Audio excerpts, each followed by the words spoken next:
आऊज़ुबिल्लाहिमिनश्शैतानिर्रजीम बिस्मिल्लाहिर्रहमानिर्रहीम। प्यारे बच्चों, अस्सलाम वालेकुम वरहमतुल्लाहि वबरकातुह। अभी तक हमने अभी चैप्टर जिसका नाम है डिफरेंट टाइप ऑफ स्कूल, इसको कंप्लीट किया। तो आज हमने इसके क्वेश्चंस करने हैं।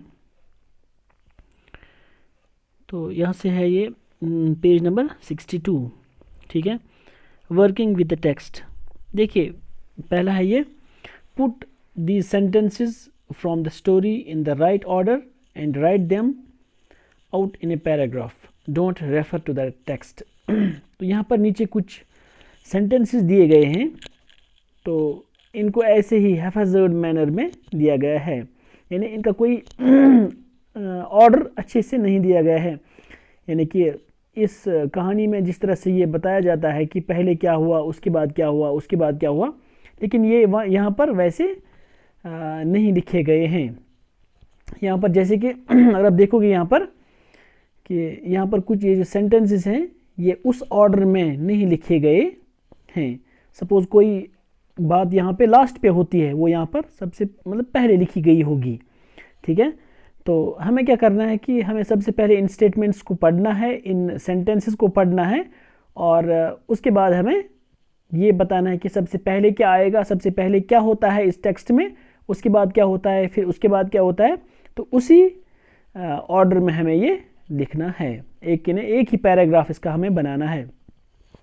और इसके बाद ये बोलते हैं कि don't refer to the text, हमें अपनी बुक पर से नहीं देखना है, हमें खुद ये कहानी अच्छी तरह से, जिस तरह से हमने ये जो पूरा टेक्स्ट हमने पढ़ा, तो हमें इसको ऐसे ही जिस तरह से हमने इसको पढ़ा और उसी हिसाब से फिर हमें इसको यहाँ पर यहाँ से रिकॉल करना है, यानी जहन में लाना है, और उसी हिसाब से फिर लिखना है हमें कि पहला स्टेटमेंट क्या था, यानी पहला सेंटेंस क्या था, दूसरा क्या था, फिर उसी हिसाब से लिखोगे आप, ठीक। देखिए, पहला है तो इन सारी चीज़ों में, यानी इन सारे सेंटेंसेस में सबसे पहला सेंटेंस कौन सा होता है? पहला यही होता है ना, ये यहाँ पर जो है last but one, that is let's go for a walk. सबसे पहले यही होता है कि जब वो राइटर मिस बीम के पास आ जाता है, उसके बाद बोलता है कि, तो मिस बीम उनको बोलती है कि चलो हम यहाँ पे स्कूल घूमते हैं, ठीक है। यानी मैं आपको स्कूल में घुमाऊंगी, मैं आपको दिखाऊंगी क्या क्या होता है यहाँ पे। सबसे पहली बात है यहाँ पर let's go for a little walk, पहली बात।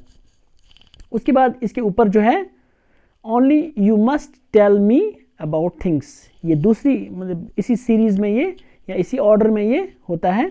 इसी तरह से फिर थर्ड क्या है, थर्ड फर्स्ट वन है I shall be so glad when today is over, यानी कि ये जो राइटर जब उस लड़की के साथ बात कर रहा होता है जिसकी आंखों के ऊपर पट्टी बंधी हुई थी, तो ये वही बोलती थी कि I shall be so glad when today is over, मैं चाहती हूँ कि मैं बहुत ही खुश हो जाती जब ये दिन कंप्लीट हो जाता है ना।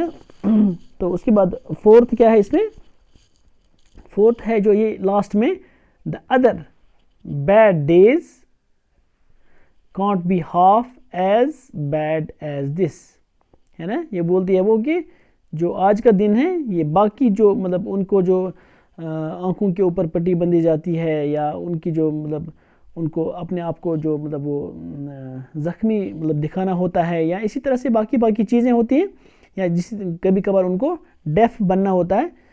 तो इसी तरह से ये वो लड़की उनको बोलती है कि अगर आज का दिन ना बाकी दिनों के साथ कंपेयर किया जाए तो वो तो इसके हाफ के बराबर भी नहीं है।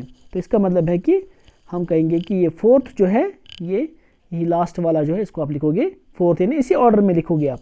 फिफ्थ वन कौन सा है यहाँ पे, यहाँ पर है ये having a leg tied up and hopping about on crutch is almost fun I guess, है ना। वो लड़की बोलती है कि जब हमारी ऐसी टांगे एक बंधी जाती है, उसके बाद हमें क्रच पे चलना होता है, तो हमें वो कुछ फन सा महसूस होता है। यानी ये फिफ्थ स्टेटमेंट है, ये फिफ्थ सेंटेंस है। सिक्स्थ वन है, इसके बाद I don't think I will mind being deaf for a day at least not much, है ना। जब वो बोलती है कि जिस दिन मुझे डेफ बनना होता है, यानी बहरा बनना होता है, वो मेरे लिए कोई मुश्किल बात नहीं होती है। यानी कि ये सिक्स्थ स्टेटमेंट है, ये सिक्स्थ सेंटेंस है। और उसके बाद फिर जो लास्ट में है ना, साथ ही है ना ये, और सेवन्थ वन है, इसके बाद but being blind is so frightening, यानी जब मतलब हमें आंखों के ऊपर जो बैंडेज रखा जाता है तो वो काफ़ी डरावना होता है। तो इस हिसाब से लिखोगे आप इसको। अब यानी पहला क्या आएगा, उसके बाद दूसरा क्या है, तीसरा क्या है, जिस तरह से मैंने आपको यहाँ पर बताया। आप आराम से इस वीडियो को देखना और उसके बाद फिर नोट करना कि पहला क्या लिखेंगे हम। वैसे कोशिश करोगे आप खुद ही लिखना, लेकिन उसके बाद अगर आपको कोई लगे कोई मतलब मुश्किल लगे कहीं, तो उस वक्त आप इस वीडियो की हेल्प लेना, ठीक। फिर है डी पार्ट, इसका आंसर द फॉलोइंग क्वेश्चंस। अब हमें इन क्वेश्चंस के आंसर्स देने हैं। तो पहला क्वेश्चन है, why do you think the writer visited miss beam school. आपको क्यों लगता है कि जो ये राइटर इसने मिस बीम्स के स्कूल का विजिट क्यों किया, यानी किस गरज से। क्योंकि हमें पता है क्योंकि उन्होंने उस स्कूल के बारे में बहुत कुछ सुना था कि वो अलग किस्म का स्कूल है। तो इसीलिए आप लिखोगे इसको, the writer visited miss beam school because he had heard a great deal about it. काफ़ी छोटा आंसर है ये। उसके बाद फिर दूसरा क्वेश्चन है इसका, what was the game that every child in the school had to play. यानी कि कौन सी गेम यहाँ पर हर एक बच्चे को खेलनी होती थी स्कूल में, ठीक है। यानी किस किस्म की गेम थी वो, क्योंकि हमें पता है कि यहाँ पर हर किसी बच्चे को मतलब उनकी अपनी अपनी टर्न होती थी। एक दिन एक को ब्लाइंड बनना होता था, दूसरे दिन इसी तरह से लैम बनना होता था, डेफ बनना होता था, इंजर्ड बनना होता था, है ना, तो डम्प बनना होता था। तो ये सारी चीज़ें जो हैं उनको एक एक करके एक दिन बनना होता था। इसने यहाँ पे लिखा भी है ब्रैकेट में कि इसका आंसर जो है वो 9th पैराग्राफ में मौजूद है। तो आप इसका आंसर देखोगे, the game that every child in the school had to play was that each term every child had one blind day, one lame day, one deaf day, one injured day and one dumb day, ठीक। तो इस तरह से ये दो questions हो जाते हैं। फिर क्वेश्चन नंबर 3 है, each term every child has one blind day, one lame day, है ना। तो इसके बाद फिर ये लाइन हमें कंप्लीट करनी है जो मैंने अभी आपको बताई है। तो आप इसको खुद देखना कि इस लाइन को आप अगर आप अपने टेक्स्ट में देखोगे ना, तो वहाँ पर इस लाइन को आप आराम से कंप्लीट कर सकते हैं, क्योंकि ये उसमें दी गई है। जो अगर आप इस क्वेश्चन के आखिर में देखोगे ना, ब्रैकेट में 9, 11 और 15 दिया गया है, तो वहाँ पर आप 9th पैराग्राफ में इसको आराम से देख सकते हैं। जो हमने क्वेश्चन 2 का जो आंसर बताया ना, वो भी इसी के साथ कुछ मिलता जुलता है। तो आप इस वाले पार्ट को खुद करना। Each term every child has one blind day, one lame day, उसके बाद क्या क्या होता है वो आप खुद लिखना, ठीक है। ये बोल रहे हैं कंप्लीट द लाइन। फिर उसके बाद which day was the hardest, तो सबसे मुश्किल दिन इनमें से कौन सा होता था। तो ये मैंने यहाँ पे लिखा है कौन सा मुश्किल था, वो था the dumb day was the hardest, है ना। जो डम्ब डे है ना, जिस दिन बच्चों को बात नहीं करनी होती थी, वो सबसे मुश्किल दिन लगता था इन बच्चों को। उसके बाद फिर इसी क्वेश्चन के साथ एक और पार्ट है, व्हाई वाज इट हार्डेस्ट, तो ये क्यों सबसे मुश्किल लगता था इनको। तो आप इसके साथ लिखोगे ये तो यहाँ पर लिखोगे आप, the dumb day was the hardest because the children's mouth could not be bandaged, क्योंकि उनके माउथ को बैंडेज से बंद नहीं रखा जाता था। So they really had to exercise their will power to remain silent, तो इसीलिए उनको बड़े अच्छे के साथ उनको ना उनको बड़ा एहतियात करना पड़ता था कुछ ज़्यादा ही, कि ताकि वो बात ना करें उस दिन जिस दिन उनको डम्ब डे होता था। तो इसीलिए उनको ये दिन काफ़ी ज़्यादा मुश्किल लगता था, ठीक है ना। तो उसके बाद फिर क्वेश्चन नंबर 4 है, what was the purpose of these special days. तो इन जो दिन जो होते थे वहाँ पे lame day, injured day, deaf day, dumb day जो होता था, इनका मकसद क्या था। पर्पस मीन्स मकसद, यानी इनका मकसद क्या था, क्योंकि हमें पता है। तो आप यहाँ पे मैं पहले आपको बताता हूँ कि इसका क्या लिखोगे आप। तो आप इसका लिखोगे, the purpose of these special days was to teach thoughtfulness and being responsible citizens, ठीक है, हो गया इसका एक पार्ट। उसके बाद फिर लिखोगे आप फुल स्टॉप डाल के, to make the children appreciate and understand misfortune, comma they were made to share in misfortune too, यानी इसका मकसद यही था ताकि बच्चों में वो थॉटफुलनेस पैदा की जाए, है ना, और उसके बाद ये एक ज़िम्मेदार शहरी भी बने।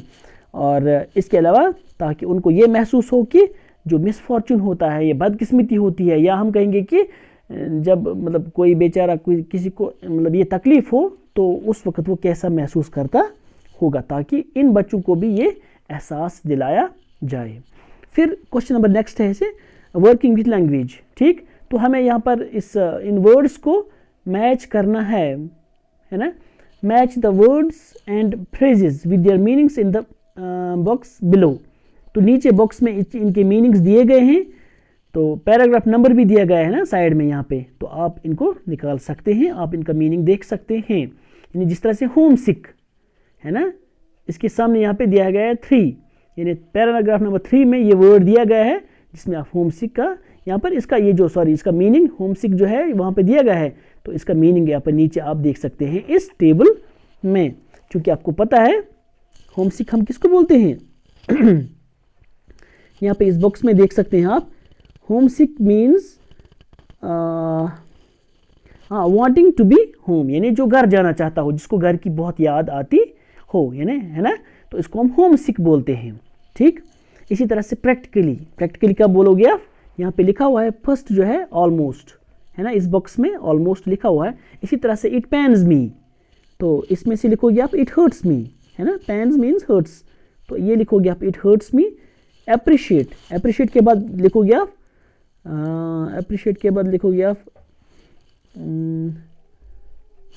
है ना, अंडरस्टैंडिंग द डिफिकल्टीज। ठीक, उसी को हम बोलते हैं ना, इसका मीनिंग।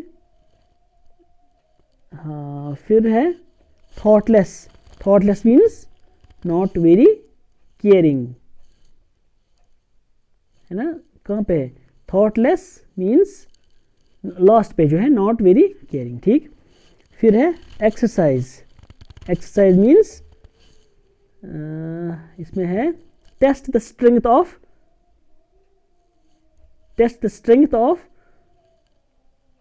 है ना, तो ये लिखोगे आप इसको। फिर है रिलीफ का क्या लिखोगे, रिलीफ का लिखोगे आप यहाँ पे इसमें वेलकम चेंज। ठीक, और उसके बाद फिर गॉस्टली का क्या लिखोगे आप, इसका लिखोगे इसमें से क्या बचा अब, टेरिबल। ठीक, तो ये लिखोगे आप इसको। ठीक, तो इस तरह से ये हमारे ये क्वेश्चंस हो जाते हैं इस जो हमने ये पढ़ा था डिफरेंट काइंड ऑफ स्कूल।